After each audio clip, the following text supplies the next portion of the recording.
It wasn't just another sequel, it was the moment horror turned the camera on itself. This movie wasn't born in the shadows like its predecessors, it was made under spotlights, where tragedy, pressure, and paranoia shaped every frame.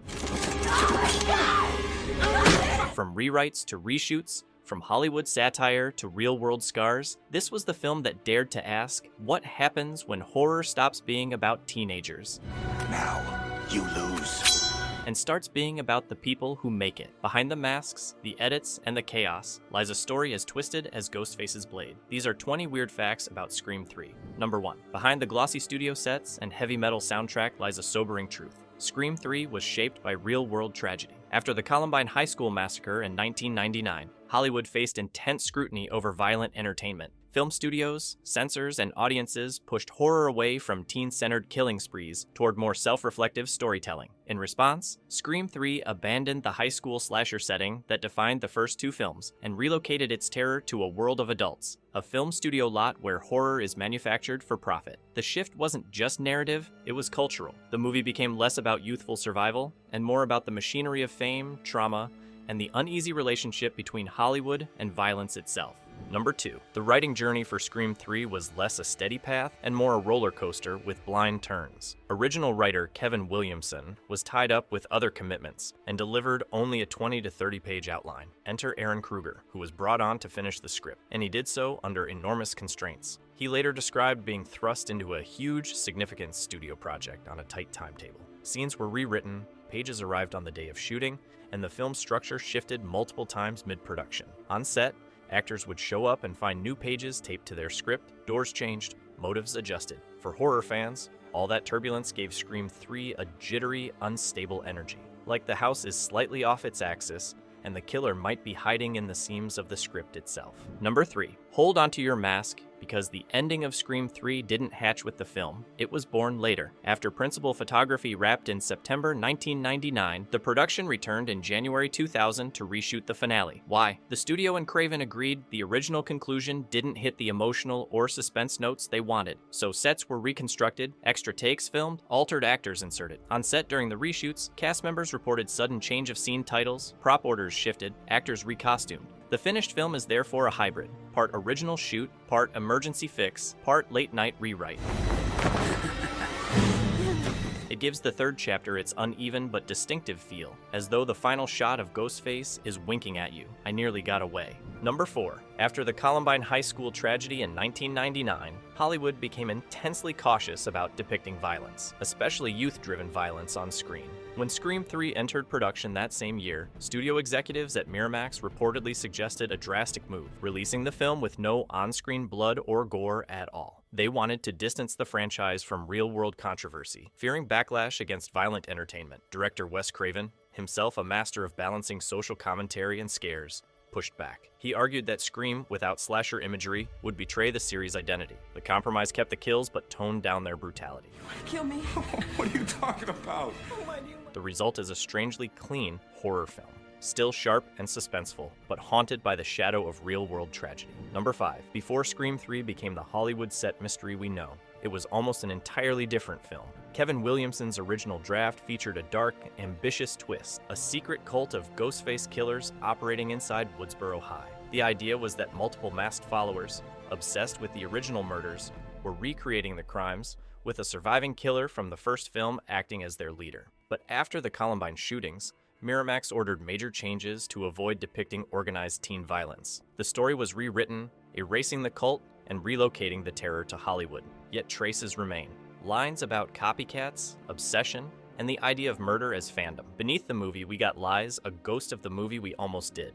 A slasher turned into legend. Number 6. Just a day before filming began, the production cast Patrick Dempsey for the role of Mark Kincaid. Only hours later, he was handed scenes full of heavy dialogue and the pressure of a major franchise sequel. Imagine arriving on the lot, still digesting your contract, and stepping into the spotlight of a high-stakes horror film. His rapid turnaround speaks to how turbulent and compressed the production was. Because that means that we're dealing with an ordinary flesh and blood. That kind of urgency seeps into the film's texture. When you watch his scenes, you can almost sense the nerves behind the performance. In the end, his casting under the wire becomes part of the film's legacy of making a great deal under tight constraints. Number 7. You'd think a film that had to reinvent itself under the shadow of a national tragedy would play it small. But Scream 3 launched with ambition. It opened on a record-breaking 3,467 screens in the US, which at the time was the widest release ever for an R-rated film. Imagine the studio executives, darkened screening room, the nervous hush that comes when you roll something this big.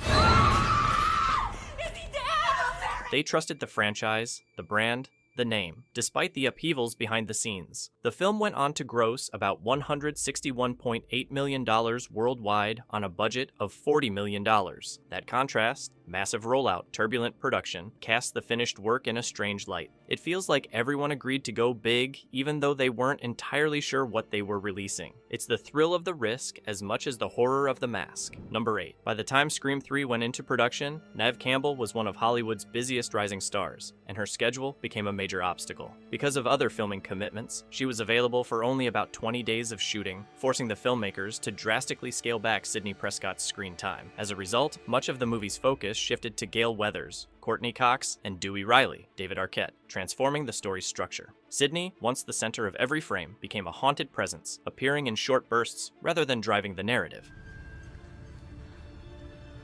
Ironically, that creative limitation worked in the film's favor, turning her absence into an emotional theme.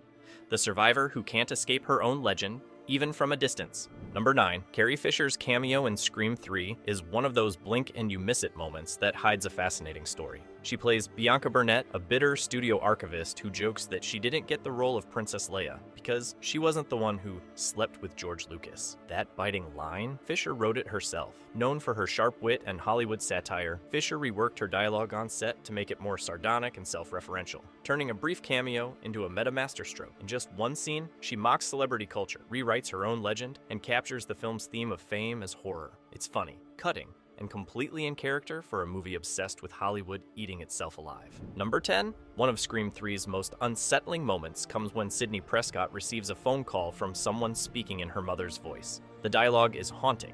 Maureen Prescott has been dead since the first film, yet her voice whispers Sidney's name through the receiver. I need to call you. The truth is more technical than supernatural. The killer uses an advanced voice changer device capable of imitating anyone, a key new gimmick introduced in this sequel. What the film never fully clarifies is how the killer obtained Maureen's voice sample. That unexplained gap leaves an eerie ambiguity. Part psychological horror, part technological nightmare, blurring the line between grief and manipulation.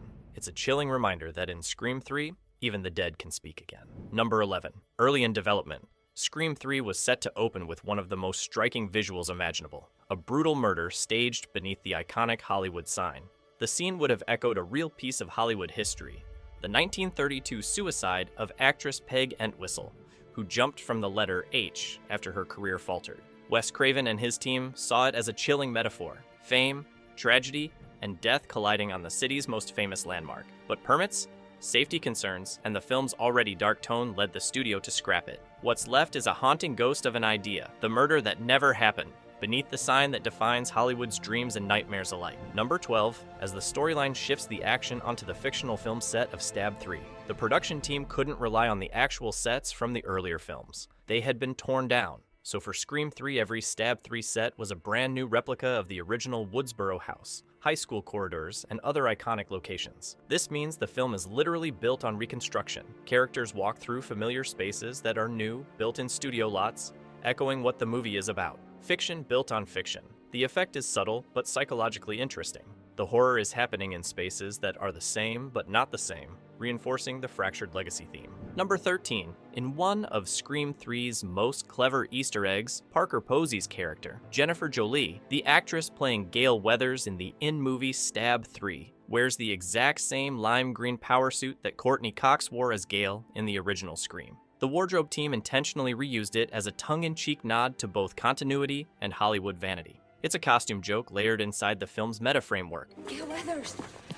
Oh my god. An actress playing an actress wearing the costume of another actress playing a reporter. The visual is instantly recognizable to fans, brash, overstyled, and unforgettable, and it perfectly mirrors the movie's theme of imitation. In Scream 3, even the outfits are sequels of themselves, echoing fame, ego, and the absurdity of Hollywood's obsession with image. Number 14. Early in the production's development phase, one draft of the script reportedly named someone else, the character Angelina Tyler, as the second killer alongside Roman Bridger. That plan was abandoned before full filming. The fact that the movie pivoted away from a dual killer model, like prior films, into a single killer scenario means you're watching a movie shaped by what didn't happen. The shadow of the almost killer lingers behind the final reveal, giving the film an odd what-if energy. Number 15. In the world of the film, Sydney's mother, Maureen Prescott, has a complex backstory and haunting presence. But behind the scenes, the photo used of her younger self is not a specially commissioned portrait. Instead, it's an early modeling photograph of the actress Lynn McCree, repurposed as Maureen's image. That choice reflects the production's resource-tight environment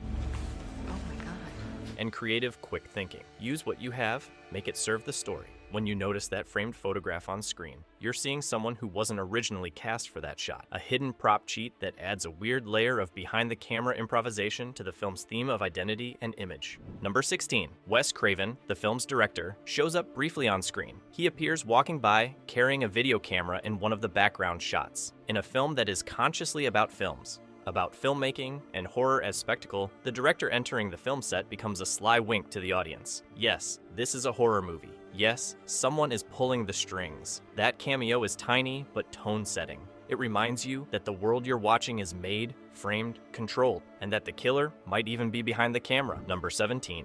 Before the film begins in earnest, a videotape made by Jamie Kennedy's character Randy Meeks reappears with a new set of rules for a trilogy rather than a single film. By doing this, the film explicitly acknowledges its status as the third act, not just another sequel. It sets up a contract with the audience. If you know the rules, then you should know someone can die, the past will catch you, and nothing is off limits. That opening moment is both a nod to fans and a strange moment of narrative self-awareness. This is the third film in the series. Here are the expectations. Now let's break them. It's an odd place for a horror movie to start, and it makes what follows feel like part of a game more than a straightforward scare fest. Number 18. If you watch closely, you'll spot that Sydney Prescott is wearing the same Greek letter sorority necklace that she had in the second film. Even though the setting and time jump of Scream 3 suggests things should have changed. That little prop detail reveals how the filmmakers held onto a visual anchor from the earlier films. A small continuity echo of her past trauma. In a movie about legacy and repetition, even the jewelry is repeating. It's a subtle weird beat. The hero moves into a new world. Hollywood, sound stages, meta-commentary, but she still wears the symbols of Woodsboro High School era Sydney. Number 19.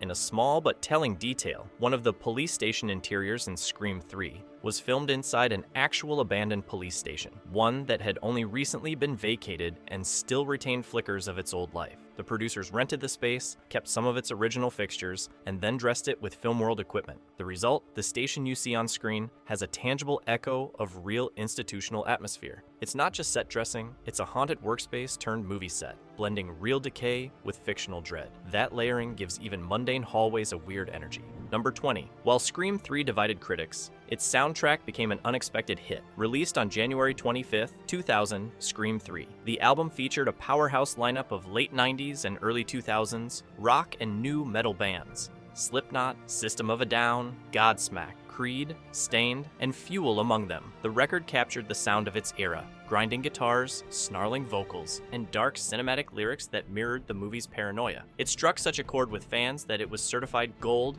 by the RIAA, selling over 500,000 copies, outperforming the movie's critical reception. In a strange twist, the soundtrack became the film's most enduring legacy. Even if audiences debated the plot, they kept blasting its songs, turning Scream 3 into a horror movie you could headbang to. By the time the credits rolled, Scream 3 had done something rare. It ended a trilogy while dissecting the machine that created it. A movie about movies, fear about fame, and survival rewritten for a new millennium. Whether you love it, mock it, or rediscover it years later, one thing's certain. Scream 3 didn't just close the story, it reflected us in its mirror. If you enjoyed this deep dive into horror's strangest trilogy finale, hit like, subscribe, and tap the bell, because on this channel, the screams never fade. They just echo louder.